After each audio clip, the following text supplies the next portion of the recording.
นี่ดูยังไม่แห้งเท่าไหร่ก็อย่างนี้เลยใช้ได้แล้วไม่ได้ครับอะไรนี้ไม่ควรก่อไม่ควรใช่ไหมนี่คือตัวอย่างให้เฉยตัวอย่างสาธิตการก่อให้ดูมันต้องแห้งมันต้องแห้งโดยเฉพาะขั้นแรก1 เม็ดแรกเนี่ยควรจะใช้อิฐที่แห้งที่สุดแห้งที่สุดคือดูว่ามันไม่มีสีคล้ำเลยเราต้องทดสอบอะไรไหมครับว่าแห้งที่สุดคือปกติถ้ามันแห้งมันจะขาวอย่างเงี้ยใช่เนี่ยเหมือนดินแห้งแต่ถ้ามีสีคล้ำนี้ถือว่ายังไม่แห้งมันจะต้องเป็นสีเดียวกันทั้งก้อนนั่นคือแห้งโดยเฉพาะถ้าเราเอานอนไว้เงี้ยเราพลิกขึ้นด้านเนี้ยเราดูด้านนี้ด้านเดียวว่าสีด้านเนี้ยเหมือนด้านนี้ไหมถ้าไม่เหมือนก็คือยังไม่แห้งประมาณนั้นแค่นั้นนะใช่หรือไม่ก็หักดูก็ได้หักดูดีที่สุดใช่ไหมหักดูดีที่สุดหักแล้วก็ไม่ได้ทิ้งนะครับเราก็จะใช้เหมือนเดิมทั้งหมดเลยหักดูว่าข้างในแห้งไหมใช่โอ้นี้ก็ใช้เวลานานกว่าจะตัดแห้งไม่นาน5-6 วันโดยปกติยกเว้นหน้าฝนเราก็ทำอีกหน้าฝนมันก็ทำไม่ทำนะเพราะว่าทำเสร็จมันก็ช้าหายมาหน้าฝนก็ใช้เวลาเป็น2 เดือนยังไม่แห้ง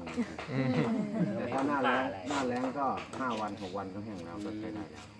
แล้วมันก็จะง่ายกว่าเร็วกว่าในการก่อบ้านดินหลังสมมติว่าเราเทคานไว้นี่คือคานคอนกรีตที่เราเทไว้แล้วในระหว่างในการก่อนี่ก็คือเราจะเอาดิน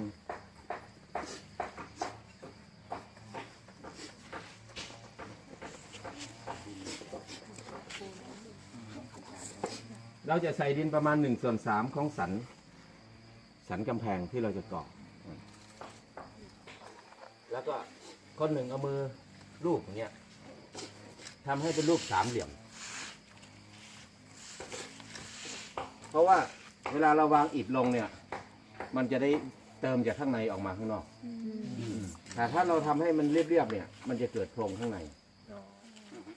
ถ้าเกิดโพรงข้างในมันก็ไม่มีปัญหากับความแข็งแรงเท่าไหร่แต่ว่ามันจะทำให้มดเจาะรูเข้าไปครับเพราะว่าถ้ารู้ว่ามีโพรงเนี่ยมดมันรู้เองมันก็จะไปทำรังอยู่ข้างในแต่ว่าถ้าเราเติมจากข้างในออกมามันก็ทำให้แก้ปัญหาเรื่องนี้ได้แล้วก็มันก็แข็งแรงขึ้นกว่าปกติอยู่นิดหนึ่งเหมือนกันดังนั้นดินที่เอามาก่อเนี่ยควรจะไม่ข้นครับขอให้เหลวๆนิดหนึ่งเหลวพอที่อยู่ตัวได้อย่างเงี้ยทรงได้ถือว่าใช้ได้แต่ถ้ามันข้นเกินไปเนี่ยถ้ามันข้นเกินไปเวลาเราวางอิฐลงเนี่ยมันกดไม่ลงครับมันก็จะเวลาเราก่อขึ้นไปสูงปุ๊บน้ำหนักมันมากขึ้นทีนี้มันจะกดลงพอมันกดลงตอนนั้นมันจะไม่มีการควบคุมมันจะเอียงครับไหลแล้วก็พังฉะนั้นเหตุที่ทำให้บ้านดินพังมีอยู่2 อย่างแรกก็คืออิฐไม่แห้งเอามาก่อช่วงล่างๆเพราะถ้าอิฐไม่แห้งเนี่ยมันจะไม่แข็งครับเวลาน้ำหนักกดลงมากมันจะแบะแล้วก็พังอันนี้อันแรกอันที่2ก็คือดินก่อข้นเกินไปแล้วใส่หนาแล้วบางคนอยากไปเร็วๆเอาดินก่อหนาใส่หนาเลยแล้วก็เอาก้อนอิฐวาง2-3 ชั้นแรก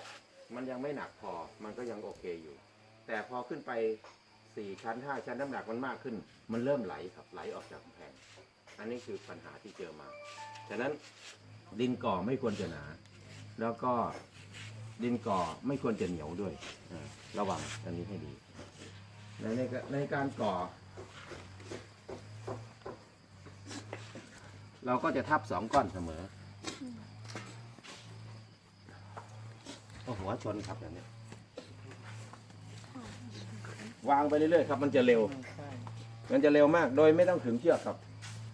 แล้วพอเราไปจนสุดกำแพงปุ๊บเราค่อยมายืนเล็งฝั่งเนี้ยยืนเล็งว่าตรงไหม ไม่ตรงตกถ้ามันตรงทั้งหมดปุ๊บก่อต่อได้อันนี้ก็ไปเรื่อยๆได้ครับอันนี้ก็คือการก่อก็จะเร็วมากเร็วจนเราไม่น่าเชื่อว่าเราสร้างได้เร็วขนาดนี้คือถ้าสมมติว่าหลังห้องกลมๆขนาดนั้นนะ2 คนก่อวันเดียวเสร็จครับโอ้โหมันเร็วมากฉะนั้นถ้าเป็นคอนกรีตนะเป็น5 วันยังไม่ไปไหนมาไหนเลยอันนี้คือความเร็วของมันฉะนั้นเวลาก่อเนี่ยบางครั้งเราจะมองทะลุได้มีรูทะลุช่างมันครับอย่าไปสนใจมีรูทะลุดีตรงที่ว่ามันแห้งเร็วครับบ้านดินถ้าแห้งแล้วจะไม่พังแต่ถ้ายังไม่แห้งโอกาสพังสูง ฉะนั้นบางคนก็จะเอาดินมาแต้มมาเติมอย่างเงี้ยอันนี้ไม่ควรทำมันจะเสียเวลามาก เพราะว่ามันเยอะมากนะถ้าเราจะมาเติมนี้เพราะว่าอันเนี้ยเราเอาไว้ตอนฉาบ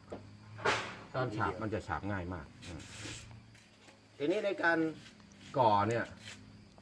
ขอให้พับสองก้อนล่างเสมออย่าลืมตรงนี้ถ้าลืมอย่าให้เกิน5 ชั้นครับถ้าเกิน5 ชั้นเนี่ยเวลาเราแตะนิดหน่อยมันจะพังคืนลงทีนี้ถ้ามันได้3 ชั้น4 ชั้นโอ้คิดได้มันสุดตรงกัน3 ชั้นขึ้นมาเนี่ยให้ทับเลยครับให้รีบทับเลยแล้วทับแล้วก่อต่อที่ก่อไปแล้วก็ไม่ต้องรื้อครับไม่เป็นไรเพียงแต่ว่าให้รีบทับเท่านั้นเองแล้วก็ข้างๆอย่างเงี้ยก็ครึ่งก้อนใส่เข้าไปเลยเนี่ยครึ่งก้อนไม่ต้องไปตัดตกแต่งให้สวยนะครับหักมายังไงก็คือจับกระแทกปุ๊บมันหักครึ่งแล้วก็มาวางเสร็จเลย ไม่ต้องมาตัดให้สวยมันเหลือเศษนี้ก็เอาดินอุดเข้าไปอย่างเงี้ยมันก็พอมันแห้งแล้วมันก็อยู่ด้วยกันใช่ไหมดังนั้นมันก็เลยเป็นเรื่องที่ค่อนข้างจะง่ายทีนี้ในระหว่างก่อเนี่ยสมมุติว่าเราจะใส่หน้าต่างตรงเนี้ย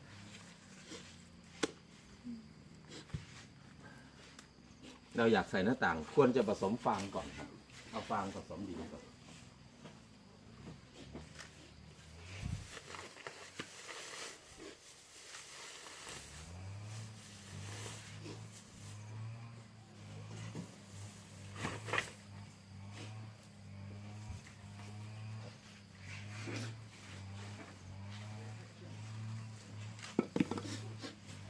ในการเอาฟางผสมดินเนี่ย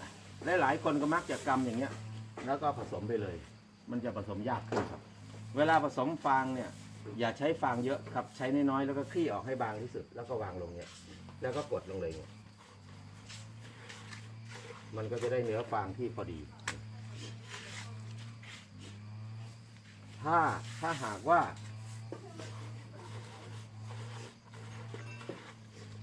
ผสมเสร็จแล้วคลี่ออกดูถ้าเห็นฟางเยอะๆอย่างเงี้ยคือไม่ดีครับถ้าเห็นฟางเยอะๆอย่างเงี้ยเวลามันแห้งมันจะบวมจะมีปัญหาเรื่องบวมแต่ถ้าเราไม่เห็นฟางเยอะไม่เห็นสีฟางเลยเนี่ยมันจะไม่บวม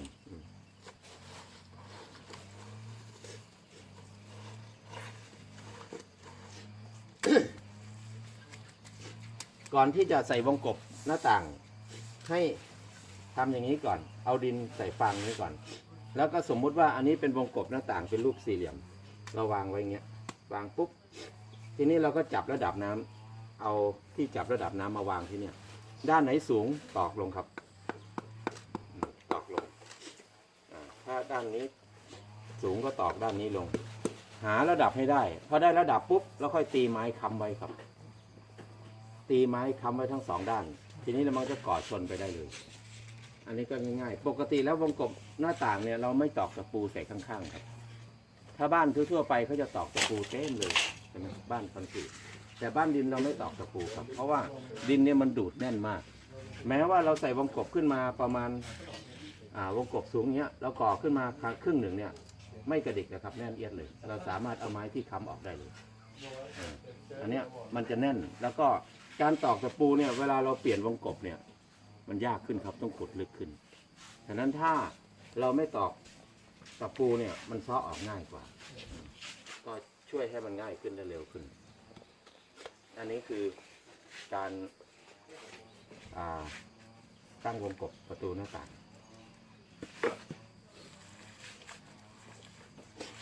การก่อก็ค่อนข้างจะง่ายก็เหมือนกับก่ออิฐมอนทุกอย่างครับไม่ต่างกันเลยเพียงแต่ว่า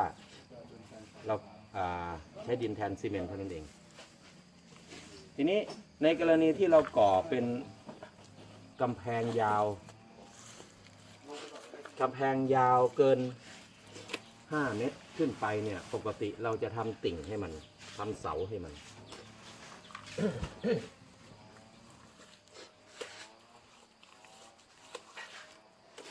สมมุติว่ากำแพงมันยาวไปเรื่อยๆ ทุก3 เมตร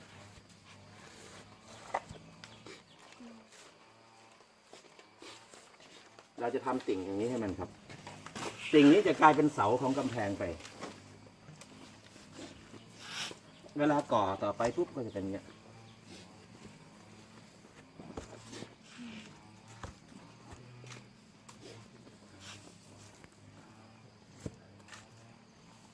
อันนี้ก็เอาดินใส่ที่นี่เสร็จแล้วก็จะก่อทับไปเรื่อยๆอย่างนี้ครับ อันนี้ก็จะกลายเป็นเสาของบ้านขึ้นมา เสาตัวเนี้ยช่วยเยอะมากทำให้บ้านมันไม่สะเทือนครับ คือกำแพงตรงเนี่ย ถ้ามันตรงเฉยโอกาสพังมันมีสูงมาก อย่างถ้ากำแพงตรงเฉยเงี้ยโอกาสล้มอย่างนี้มีสูง แต่ทันทีที่เราสร้างมุมให้มันเนี่ย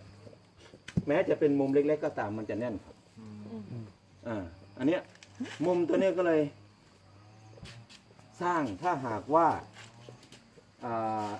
มันยาวเกิน5 เมตรขึ้นไป ควรจะมีอันนี้ทุก3 เมตรอย่างต่ำจะแข็งขึ้นแข็งแรงขึ้น แล้วก็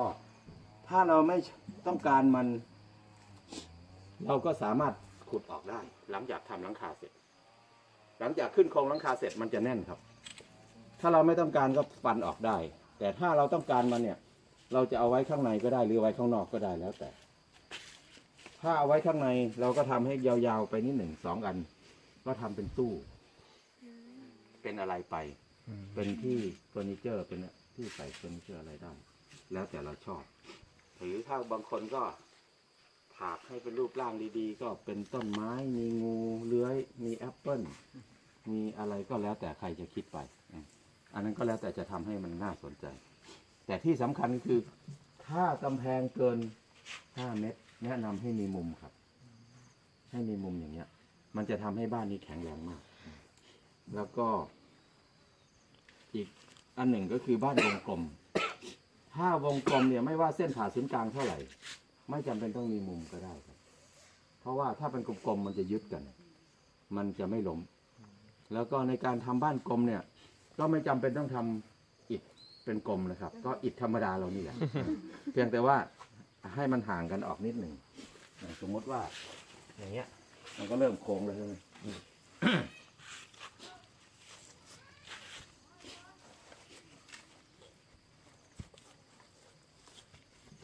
อย่างเงี้ยมันก็เริ่มโค้งแล้วกลมได้ เราจะเอากลมเท่าไหร่ก็ได้ทั้งหมดในนี้เวลาก่อเราก็เติมดินที่นี่ครับ เติมดินเหลวๆหรือเติมหินเติมอะไรเข้าไป เสร็จแล้วเราก็วางชั้นต่อไปก็จะทับอย่างเงี้ย มันก็จะไปเข้ามาเรื่อยๆอันนี้ก็คือทรงกลมทรงกลมเนี่ยจะรับน้ำหนักได้ดีแล้วก็โอกาสพังมีน้อย ซึ่งก็แต่ถ้าห้องเหลี่ยมก็ไม่ได้ต่างกันมากขอให้มีมุมมากพอ ถ้าเรากั้นห้องเยอะเนี่ยก็ไม่มีปัญหาครับการกั้นห้องก็คือการสร้างมุมให้มันทันทีที่มีมุมนี่คือแข็งแรงเลยฉะนั้นมุมจึงจำเป็นมากสำหรับกำแพงที่ตรงอันนี้ก็การก่อก็ไม่มีอะไรซับซ้อนง่ายๆประมาณนี้หลังจากก่อเสร็จแล้วขั้นตอนต่อมาก็คือทำหลังคาหรือชั้น2ถ้าก่อขึ้นมาปุ๊บเราจะเป็นชั้น2สมมุติว่า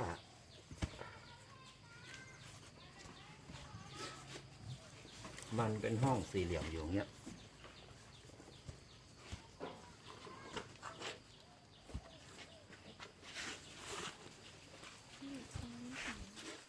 อันนี้คือห้องสี่เหลี่ยมที่เรามีอยู่แล้วทีนี้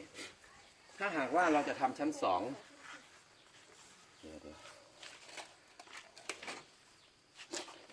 เราทำชั้น2เราเอาคานพาดก่อนครับคานพาด2 คานตัดขนาดเนี้ยเสร็จแล้วก็จัดระดับคาน2 ข้างนี้ให้เสมอกันพอมันเสมอกันเสร็จแล้ว เราก็เอาคานด้านนี้มาวางครับวางถี่ๆไปเลยก็ได้ปึ๊บไปอันนี้หลังจากนั้นก็เอาดินก่อขึ้นมาให้เสมอกับคานตัวนี้ให้เท่ากับก้อนอิฐขึ้นมาเลยนะหลังจากนั้นก็ก่อชั้น2ต่อไปเลยเวลาทำบ้านเสร็จค่อยเอาพื้นไม้มาปูพื้นแผ่นวิวบอร์ดปูก็ได้จะเอาอะไรปูก็ได้แล้วแต่ในกรณีที่จะเป็นพื้นคอนกรีตก็ทำคล้ายๆกันก็คือจัดระดับ2 ข้างนี้ให้เสมอกัน เสร็จแล้วก็ให้เขาเอาแผ่นสำเร็จปูให้เลยครับ ถ้าเป็นไปได้ถ้าเขายื่นออกมาได้ข้างละเม็ดได้เนี่ย มันจะดีมาก มันจะเป็นหลังคาสำหรับชั้นสองให้เราไปเลยปูแผ่นสำเร็จปื้ดไปเลย มันก็จะเป็นพื้นคอนกรีตเสร็จแล้วค่อยมาเทคานขึ้นมาสักคืบหนึ่งเหนือแผ่นสำเร็จที่เราปูไปแล้ว เสร็จแล้วก็ก่อต่อชั้นสองพอเสร็จแล้วค่อยมาเทพื้นใหม่ขัดมันหรือจะปูกระเบื้องปูปาเก้ก็แล้วแต่ใครชอบหลังจากนั้น อันนี้คือชั้นสองชั้นสองก็จะ เทคานที่ใช้ซีเมนต์เหรอ นะครับ ที่ว่าเทคานชั้นสอง เป็นซีเมนต์ครับ ซีเมนต์เหมือนกับชั้นล่างนะ ใช่เหมือนชั้นล่างเลย เพื่อป้องกันไม่ให้น้ำมาถูกก้อนอิฐ เหมือนเดิม เหมือนเดิมใช่อันนี้ก็จะช่วยได้เยอะทีนี้ พอก่อชั้นสองเสร็จขั้นตอนต่อไปคือการทำหลังคา หลังคาก็เหมือนกับชั้นสองครับเอาคานพาดอย่างเงี้ยเราไอเนี้ยก็เหมือนกับตัวที่พาดอยู่บนหัวเสาที่ยื่นออกมาครับ เราจะให้ยื่นออกมาข้างละเม็ดหรือเม็ดครึ่งก็ได้แล้ว แต่ว่าเราอยากให้มันกว้างเท่าไหร่เสร็จแล้วก็เอาไม้พาดเอาไม้หรืออะไรพาดด้านเนี้ยเชื่อมให้มันติดกันใช่ไหมตัวนี้ก็เชื่อมตรงนี้ให้มันติดกันมันก็จะเป็นรูปสี่เหลี่ยมผืนผ้าหลังจากนั้นก็จับระดับ4จุดให้เสมอกันฝั่งไหนสูงถากออกฝั่งไหนต่ำมันต่ำปุ๊บหาก้อนหินมาลองขึ้นให้มันเสมอกัน เสร็จแล้วเอาดินพอกครับพอกอย่างน้อยครึ่งหนึ่งของตัวนี้พออย่างน้อยครึ่งหนึ่งนะครับแต่ถ้าอยากพอกทั้งหมดก็ได้แล้วแต่ทีเนี้ยพอได้อย่างนี้เสร็จปุ๊บเราจะตีไม้เป็นดั้งขึ้นมาสมมติว่าเราจะ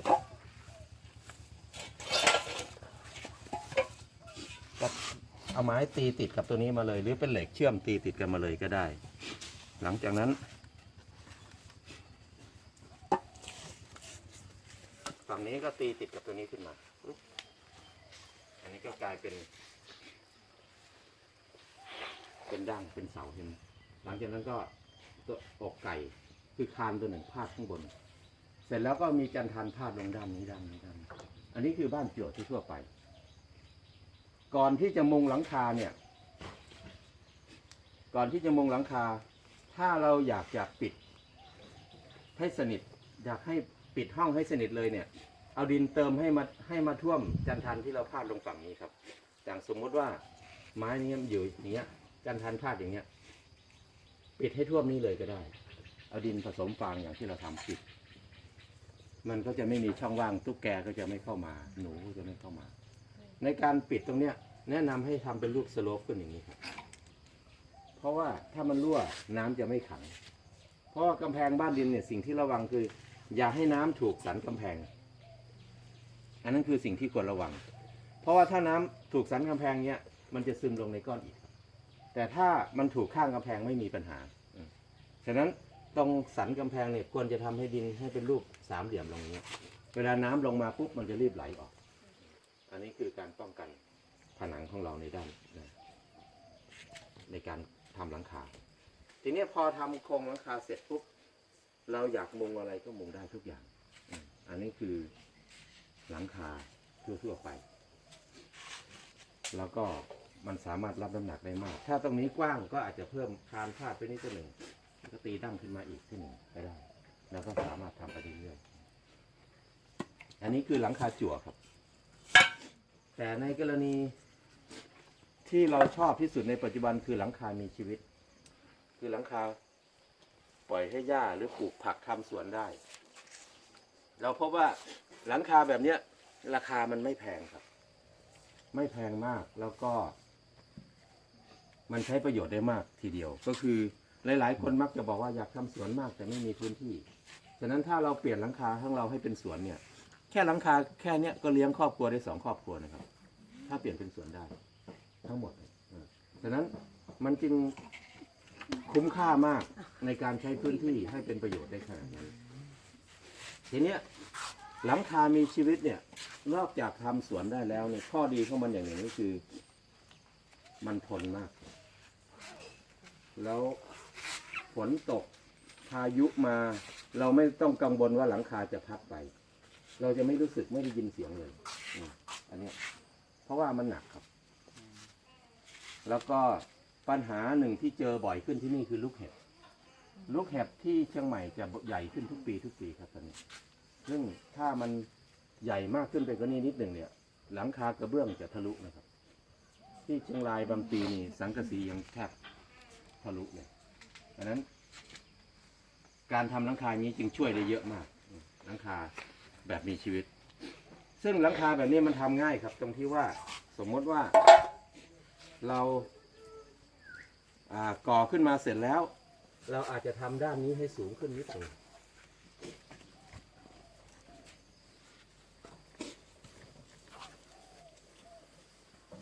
เราจะก่อด้านนี้ให้สูงกว่าด้านนี้อย่างประมาณฟุตหนึ่งก็พอ โดยปกติแล้วสูงประมาณฟุตหนึ่งเสร็จแล้วเราก็จับระดับปลายนี้กับปลายนี้ให้เท่ากันแล้วก็จับระดับปลายนี้กับปลายนี้ให้เท่ากัน เสร็จแล้วก็เอาจันทันพาดด้านนี้ครับแล้วให้ยื่นออกมาข้างละเม็ดข้างละเม็ดเท่านั้นเองอันนี้เราจะห่างกันประมาณ50 เซนแล้วก็ขึ้นอยู่ความหนาของพื้นที่เราจะมาปูข้างบนปกติเราใช้แผ่นวีวาบอร์ดความหนาประมาณ16 มิลขึ้นไปถึง20 มิลได้16 มิลก็ประมาณนี้ครับเนี่ยแผ่นที่พิงอยู่บนเสาเนี่ยนี่แหละประมาณถ้า16 มิลมันตกแผ่นละ500 กว่าบาทนะครับแล้วก็ตรงส่วนที่เป็นโครงนี่ปกติเราจะใช้เหล็กเส้น2 คูณ 4 นิ้วแล้วก็เราใช้แบบบางที่สุดมันจะถูกมากแบบบางที่สุดก็ตกอยู่เส้นละ500 กว่าบาทฉะนั้นหลังคานี้จึงไม่แพงมากเพราะว่าแผ่นวีวาบอร์ดแผ่นหนึ่งเท่ากับไม้อัดครับ2 เมตร 40 คูณ 1 เมตร 20ทีนี้มันก็จะใช้ไม่หลายแผ่น วิธีง่ายๆก็คือวางเหล็กอันนี้คือไม่ใช่ช่างก็ทำได้ครับก็คือเพียงจับอันนี้ให้ได้ฉากนิดหนึ่งแล้วก็เอาเหล็กมาวางอย่างเงี้ยไม่ต้องเชื่อมก็ได้ถ้าเราไม่ถนัดที่จะเชื่อมเอาวางไว้เฉยๆครับวางทีๆห่างกันสัก50 เซนแล้วก็เอาแผ่นวีวาบอร์ดปูปื้ดลงไปแล้วก็ขันน็อตแผ่นวีวาบอร์ดให้ติดกับตัวเนี้ยแล้วมันจะแน่นของมันเองพอปูแผ่นวีวาบอร์ดหมดทั้งแผงปุ๊บตรงเชื่อมรอยต่อของแผ่นวีวาบอร์ดเนี่ยเราจะใช้ฟินโค้ดก็ได้ฟินโค้ดที่เขามายาหลังคาเนี่ยเอาผ้าจุ่มในฟินโค้ดแล้วก็ติดระหว่างรอยเชื่อมต่อกันแล้วก็ทาฟินโค้ดอีกหลายๆรอบหรือไม่ก็ซื้อยางมะตอยที่เป็นแผ่นครับเอามาตัดแล้วก็ที่เขาเรียกว่าแผ่นกันซึมนะแล้วก็เอามาติดตรงที่เชื่อมต่อกันทั้งหมดแล้วก็ใช้ไดเป่าผมเป่าร้อนๆปุ๊บมันจะเปื่อยแล้วก็กดลงก็ใช้ได้เลยอันนั้นก็จะกันน้ำได้ในระดับหนึ่งแต่ว่าเรายังใช้พลาสติกปูก้นสระปูอีกรอบหนึ่งครับพลาสติกปูก้นสระปูให้ทั่วเลยแล้วหลังจากนั้นตรงปลายของจันทันที่พาดอย่างเงี้ยเราจะเอาเหล็กเชื่อมหรือขันน็อตก็ได้ขันเหล็กเส้นหรือทำเป็นรูปตัว L ครับเอามาไว้ที่นี่ปุ๊บแล้วก็ให้มันชี้ขึ้นมานิดหนึ่งห่างกันประมาณสัก2 เมตร 2 เมตรก็ได้เพื่อที่เราจะได้เอาเหล็กหรือเอาไม้หรือแผ่นไม้เชอร่าก็ได้จะได้ทนกับฝนมากขึ้นเอามากั้นไว้รอบด้านทั้ง4 ด้านเพื่อไม่ให้ดินมันไหลออกไปหลังจากเราใส่ขอบกั้นเสร็จปุ๊บเอาโฟมปูอีกรอบหนึ่งโฟมนี่